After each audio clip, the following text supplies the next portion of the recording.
Please be seated.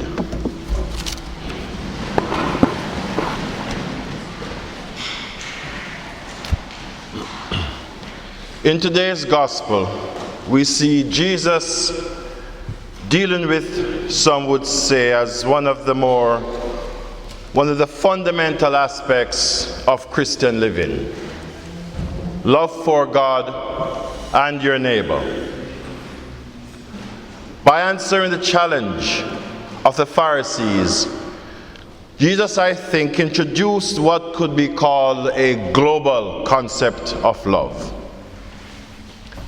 But before we get into what this probably means, let us take a look back at a time when love was around, back to the 60s and 70s, when it seems a lot of love was in the air.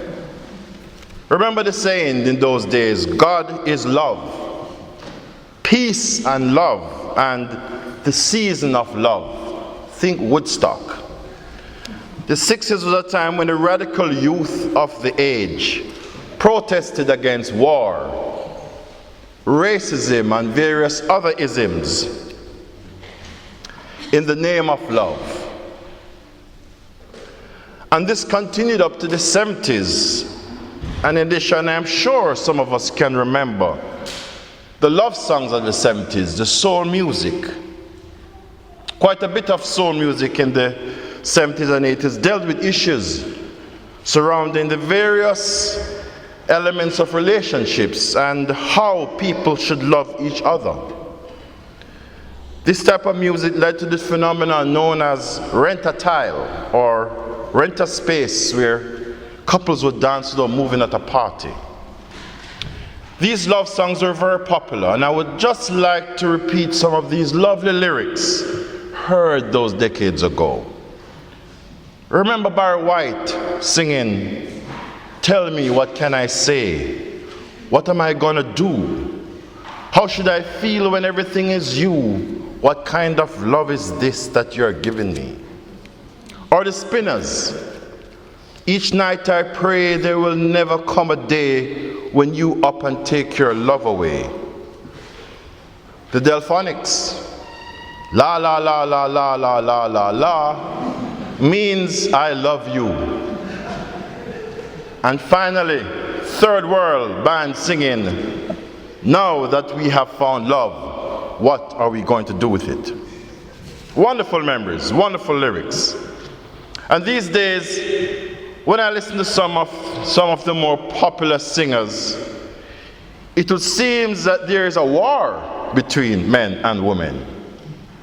We all know how various groups have protested against some of these songs, saying that they promote violence.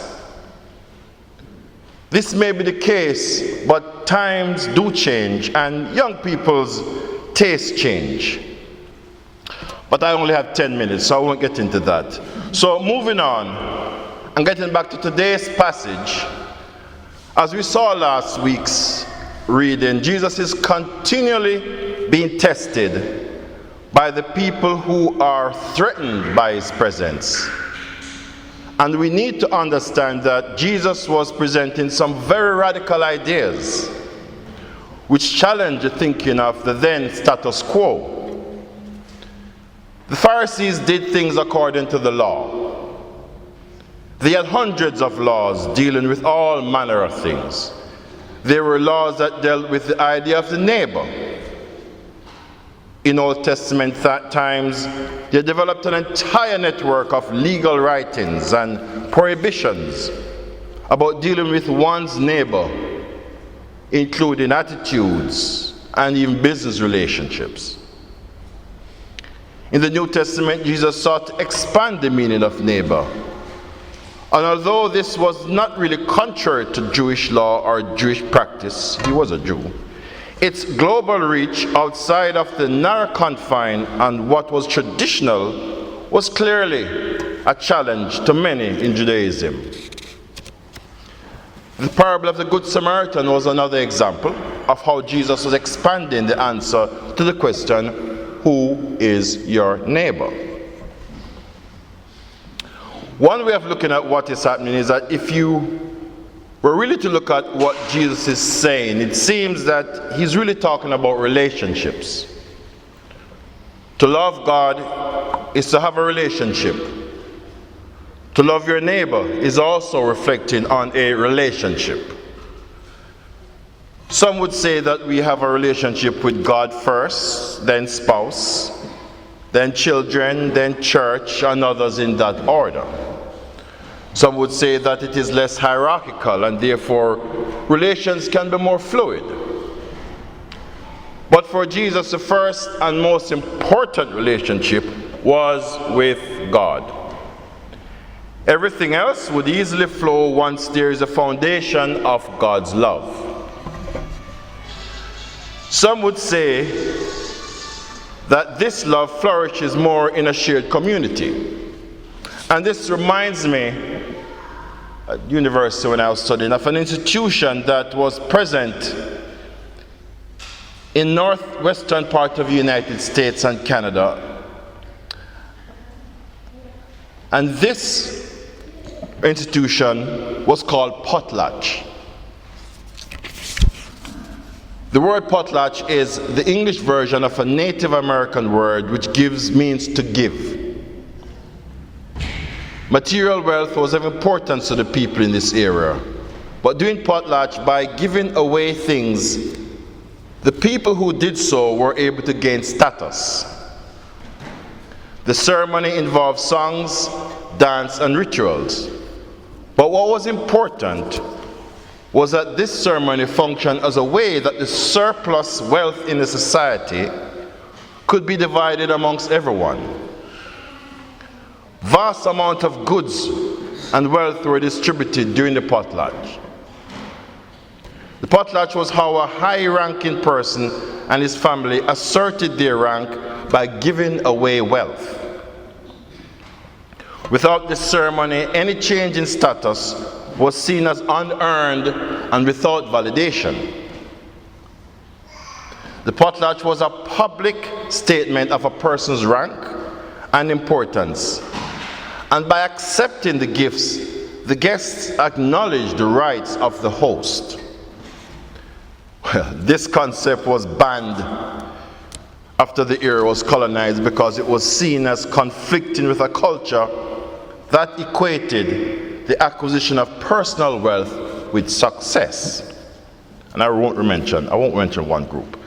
But by looking at this practice, it enriches our concept of the relationships in a community, and through this relationship, how the whole community prospers. So although this relates to another time, another place, and another culture, it's an example we can look at to enrich our global concept of what is this thing called neighborly love. You know the saying that your neighbor is a stranger next door. This reflects the disintegration of the traditional small communities. People not so long ago knew everyone on the street. I certainly did. Some places this still happens, but what is the term that was heard and still being used is that of globalization, the global village. With the new technology, your neighbor can be thousands of miles away, but Skyped in seconds. In the old days, your neighbor looked like you, spoke the same language, and shared similar values. This still remains for many people. But there's no doubt that as technology invades people's lives, it changes them as a community, thus how and who they consider a neighbor. Today's gospel relates to this. Jesus saw the stricture of the Old Testament. He did not condemn it, but he was able through his words to show an opening for a new way of thinking. We also need new ways of thinking. Using Jesus' example, we don't have to condemn the past, but to be more inclusive on what is love in our lives. Yes, it still stands that the love of God is the first step. And as long as we realize this, our lives will truly be enriched because we have allowed this first step to influence any and everything that we subsequently allow in our lives. Amen.